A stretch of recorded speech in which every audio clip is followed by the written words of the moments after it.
परिवार में हाल ही में दोनों बहू शादी करके आई थी और आज उनकी मुंह दिखाई की रस्म के बाद औरतें बक्सा खुलाई की रस्म के इंतजार में थी।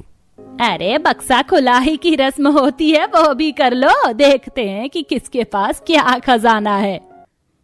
अरे वाह, मैं तो भूल ही गई थी कि उसमें सबसे पहला हक नंद का होता है, मतलब मुझे बहुत कुछ मिलेगा।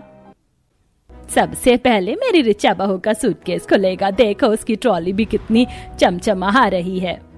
तभी अमीर बहू अपना सूटकेस खोलती है जिसमें ब्रांडेड मैक, हुडा, शनेल के परफ्यूम और मेकअप होते हैं और बहुत अच्छे डिजाइनर कपड़े। वाह, भाभी के पास तो बहुत अच्छा सामान है, बताओ ना भाभी क्या क्या है।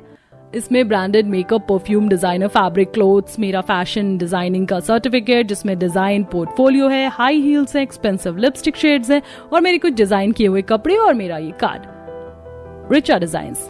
वाह भाभी, मुझे आपका ये डिजाइनर आउटफिट बहुत पसंद आया, क्या मैं ये ले सकती हूँ? ओह गॉड, ये तो मैंने अभी तक पहनी भी नहीं है। मैं अपना डिजाइनर आउटफिट जब तक खुद ना पहन लूं किसी को नहीं देती, कुछ करना होगा। सुनो नंदिनी, ये वाला लो, मैंने खास तुम्हारे लिए बनाया है, जंपसूट, इंडियन ड्रेस, तुम ये ले लो। अमेजिंग भाभी, मुझे ये भी पसंद आया, थैंक यू। देखा मेरी प्यारी बहू के पास कितना लग्जरी है और उसके डिजाइन किए हुए आउटफिट है। मेरी बहू डिजाइनर है, डिजाइनर। इस गरीब दर्जी बहू पर क्या होगा?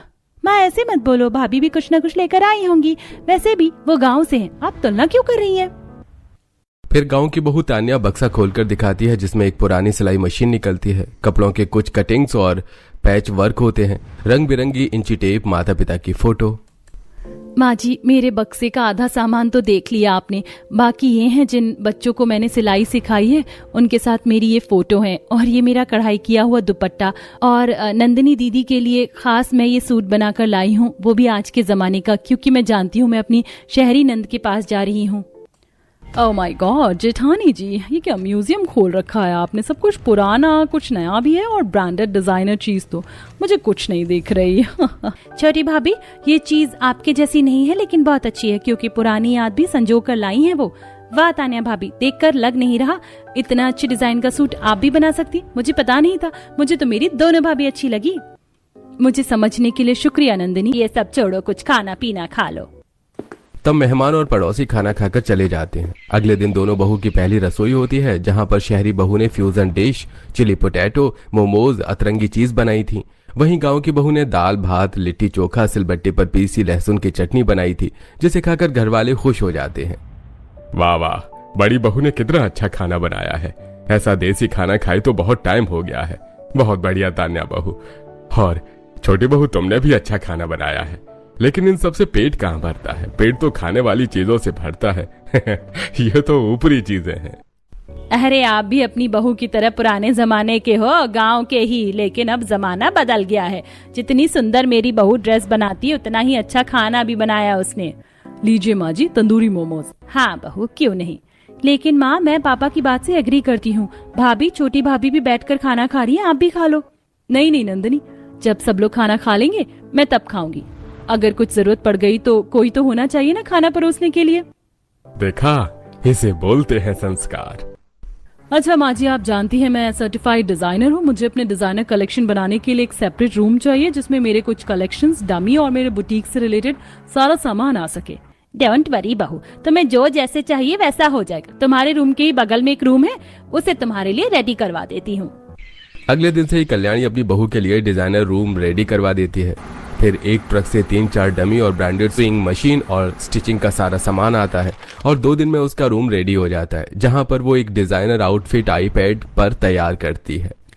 ये डिजाइन सबसे अच्छा है, क्लीवेज दिखेगा तभी तो आजकल के ट्रेंडिंग फैशन में आएगा। वहीं दर्जी बहू भी, अब मैं फैशन डिजाइनर तो नहीं हूँ तो मुझे अलग से कमरा तो मिलने से रहा, लेकिन अपना सिलाई वाला काम जारी रखूंगी। अपनी कोरी साड़ी का ब्लाउज सी लेती हूँ और कुछ ड्रेसेस भी, वो भी इसी कमरे में, और घर पर जो एक आधी अधूरी ड्रेस रह गई थी उसे भी सिलकर पूरा कर लेती हूँ। तभी तान्या अपनी ब्लाउज के कुछ पीस काटती है और सिलाई मशीन पर सिलना शुरू करती है। वहीं डिजाइनर बहू भी अपने डिजाइनर कपड़े बना रही थी। वाह बहू, तुम तो बहुत ही जान से डिजाइनर आउटफिट बना रही हो। सही है, मेरी बहू लाखों में एक है। नो माँ जी, आई वांट बी करोड़ों में एक। हाँ हाँ, वही, इस गंवार दर्जी बहू से अच्छी तू ही अच्छे कपड़े सिलती है, मेरा मतलब डिजाइन करती है। ऑफ कोर्स माँ जी, वो 2 कौड़ी की जेठानी मेरे डिजाइनर कपड़ों से कैसे जीत सकती है? देखूं तो मैं जरा वो क्या। तब ऋचा सास के साथ जेठानी के कमरे में जाती है जहां उसने अपने ब्लाउज तैयार कर लिए थे और ड्रेस बना रही थी। ओहो जेठानी जी, आप ये बना रही हैं? ये भी कोई ब्लाउज हुआ? कट स्लीव नहीं है, गला भी छोटा है, ये क्या फैशन है? इसमें तो आप पूरी गांव की अम्मा जैसी लगोगी। पुराने जमाने की तरह बटन और लगा लेते टुंडी तक। हाँ बहू, तूने ठीक कहा, इसने तो मेरे ब्लाउज को भी फेल कर दिया। माँ जी, घर में बड़ों के सामने इस तरह के कपड़े पहनने ही क्यों है जिसमें ये सब दिखे? साड़ी ब्लाउज तो नारी का शर्म और लिहाज होती है, ना कि छोटे कपड़ों की तरह फैशन या दिखावा। दर्जी बहू, तो दर्जी जैसी ही बात कर सकती है। चल ऋचा बहू। अगले दिन पड़ोसन सुधा अपनी बेटी के कॉलेज के फैंसी ड्रेस बनवाने के लिए आती है। ऋचा, तुम तैयार कर दोगी ना? कल उसका कंपटीशन है। आंटी जी, आप जानती है ना मैं सर्टिफाइड डिजाइनर हूँ। मैं 10,000 रुपए से ऊपर कपड़े चार्ज करती हूँ। बनवाना है तो बताओ, मुझ पर और भी काम है। मेरी बनाई हुई डिजाइनर ड्रेस ऑनलाइन 50,000 रुपए से ऊपर बिकती है। ठीक है बहू, तू बना दे बस। तब ऋचा सुधा की बेटी के लिए ड्रेस तैयार करने लगती है। इतने में दूसरी पड़ोसन राजेश्वरी भी आती है।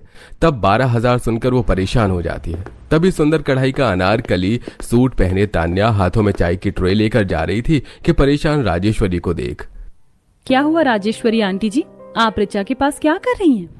राजेश्वरी उसे अपनी बेटी को कंपटीशन के बारे में बताती है। बस इतनी सी बात, आप मुझ पर विश्वास कर सकती हैं। वैसे बहू, ये साड़ी की जगह आज तुमने अनारकली सूट कैसे पहन रखा? बहुत सुंदर है, किसने बनाया?